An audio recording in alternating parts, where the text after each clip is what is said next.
Hi everybody, welcome back. To all those people who are new to this channel, I'm Prashi Kaveri, a final year medical student from Bangalore, India. Today's video is a much sought after video where I'll be talking about some of the simpler ways to clear off community medicine in an easy way. Now, as everybody knows, PSM is a very dry subject and a lot of students, including me, find it really hard to read it. It just gets boring after some pages and people tend to sleep off. But one important thing is that it is a very important subject because you'll need a lot of things like the health programs, the things needed to eradicate disease and all that. And PSM is a subject that is going to teach you all that. But apart from that, when we're talking about exams per se, it is a little drier subject and it's hard for a lot of students. So in this video, I'll be talking about certain easy things that you can follow to complete the subject fast. I'm going to give you something called as a 10-day strategy for you to read and finish off the subject as easily as possible. Yes, you heard it right. I'm just going to tell you how you can read the subject in 10 days and finish it off. Now, I have made a separate video about how you can read Park, but I suggest you that if you're in the beginning of the year, you watch that video and study from Park. But if you're in the fag end of your third year and you just want to write the subject and clear it off, even though if you have studied a PSM or if you have not studied PSM, doesn't matter, watch this video and follow these steps and I assure you that you can really easily pass the subject. So without any further delay, I'll just come to the point. The first point is about making a roadmap. Yes, without a proper roadmap, you cannot go anywhere. So just sit and make a list of all the topics and write down the book that you're using for each of the topics. Now, in a little while, I'll be telling you about the books that you can use for different topics.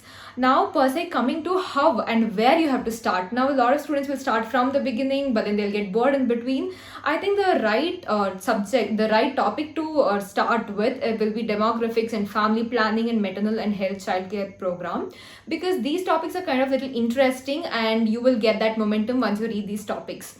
Now, who doesn't want to know about family planning? And see, maternal and child healthcare service is a really interesting topic. So if you start with these, you'll have that sense of accomplishment. After you finish these topics, go to the smaller ones which are in the end of Park, like the environmental diseases, genetics, the communication, the related chapters and all those, because all these chapters are very small and they have a good amount of weightage. You will feel good once you read all these. Now, I will highly suggest somebody to not start with infectious disease per se because it is a very vast, topic. If you take any book, Suryakant or Park, it is more than half the book. But you're hardly going to get like 2 or 3 questions from these. So keep it as a last resort. That would be my suggestion to anybody who is watching this video. And because you have already studied microbiology in your second year, you can easily write this. Now, if you get any question from an infectious disease, you can easily write it. Like you just need to write the causative organism, the mode of spread, the vectors associated with it, the pathogenesis, the clinical feature, and maybe a health program or a treatment part, and that is it. You write under these headings, and for each heading you're going to get 1 mark, and the work is done. And because you will get only 1 or 2 questions, or at the max 3-4, don't stress on it and keep it as your last resort. And coming to health programs, it is one of the difficult subjects for each and every student. That should be your last topic to study for. And as I told you, I'm going to talk about books next. Now, coming to books, I think, Park is the best book. But if you do not have a lot of time, reading Park is kind of waste of time because you need to just go and reproduce in your exams, and for that you need things in points. So I think Suryakant is a go-to book for all the medical students. The language is so simple, and once you can read it, you will remember it and you can reproduce the exact lines in your exam. And Suryakant is written in such an easy format that anybody can read it easily and write their exams.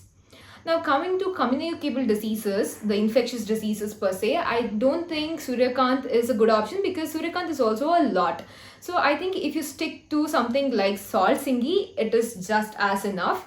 And whatever is given in Sol Singhi, all the tabular columns and the flow chart, you just read the same thing, write it in your exam, and it will make your work even more easier. Your paper will look more presentable and you'll have all the needed points. And that much is like more than enough. So I highly suggest you to read infectious diseases from Sol Singhi because you'll know exactly what to write in your paper and you'll not have to fuss about so much like I need to study a lot and all that. Coming to health programs, you just read whatever coaching apps that you're using for your third year, be it Prep Ladder or Marrow, read from it and write, because if you read from textbook, there's a lot. And health program is one such topic that I would want everybody to make their own notes, because it is difficult to revise. You are going to get like 1 or 2 questions at the max. So if you have made your own notes, like 2 or 3 pages of notes for each health program, if you just read it 2 to 3 times and go in your exams, when you get that question, you can write the exact lines in your paper and fill it, and you'll not have to think about what to write and waste time and all that. Okay, now once your roadmap is set and you know what topics to read from which book, the third thing is something called as the rule of three. Now coming to what is rule of three, I do not know what to name this otherwise, so just call it the rule of three. It is that instead of studying from beginning till the end in the span of 10 days, I think if you just divide all the topics into 3 days each, that is, first time, today is day 1, you start reading PSM.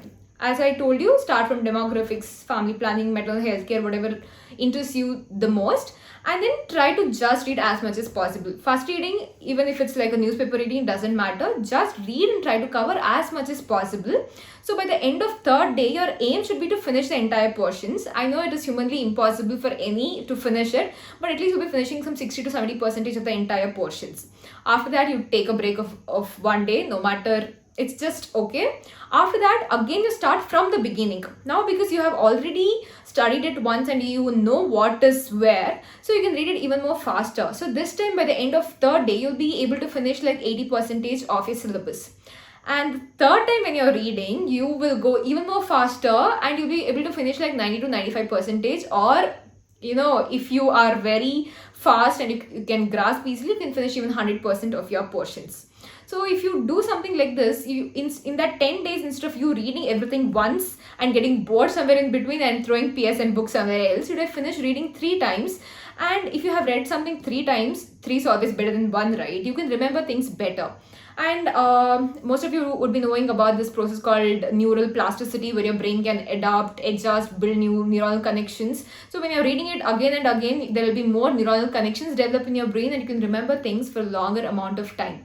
In this 10 days, make sure that you divide it into 3, 3, 3 and read PSM thrice so that you can even finish the entire portion.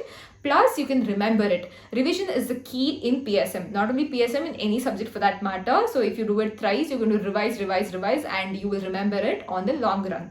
The next point is to make a lot of pointers when you study. By pointers, I mean that when you're studying a topic, just make sure that you jot down like 10 important words or 10 important points from each topic, like the 10 marker or the 5 marker. So that just the day before exam, instead of you going through the entire pages, you can just flip through your notes where you've made just like 10 points for each question, and that way you can revise everything faster. And once you know these 10 points, write down these points as side headings and write a knit story around it. So this way the teacher knows that you know the side headings, and they're going to read the side headings and they're not really going to read all that you've written under each of the headings. So I think that way you can score a lot of marks and also remember a lot of things. Now, if you read an entire page just before exam, you might remember like 4 to 5 important points, and it is highly possible that a lot of people might forget a lot of other points. But once you have the important pointers written prior and you revise only that a number of times, it is highly possible that you remember all the points that you can write in the exam and get a lot of extra marks too.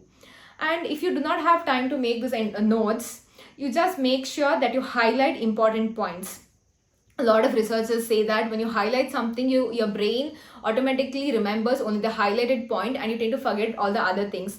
But in a subject like PSM, if you just know the highlighted things, it's more than enough. You can just write it and knit your own story around those words. Nobody's going to care. You will just pass and finish off your paper. Now coming to the last point, I want to talk about how a person needs to write a PSM paper to get very good marks. Now I have already made one more separate video where I have spoken about how to write a paper in order to get a distinction. I will leave the link somewhere here. Go click on it and watch that video for better understanding and to apply it in all the other subjects. Now coming to PSM per se, make sure that you jot down the subheadings properly and underline it so that the teacher knows that you know about the topic. Apart from that, try to put in flowcharts wherever possible, because it is going to save a lot of time, fill your paper and make your paper look more attractive.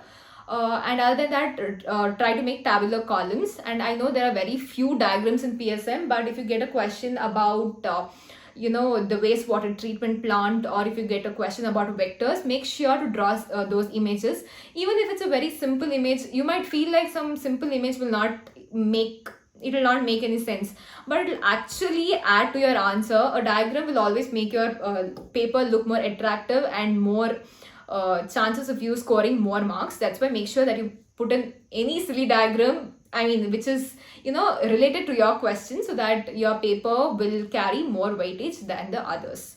I think all these points are going to help you a lot in writing your answers, and this definitely helped me to write my answers. If you found this video helpful, click on the like button and share my videos with your friends who will be benefited by the same.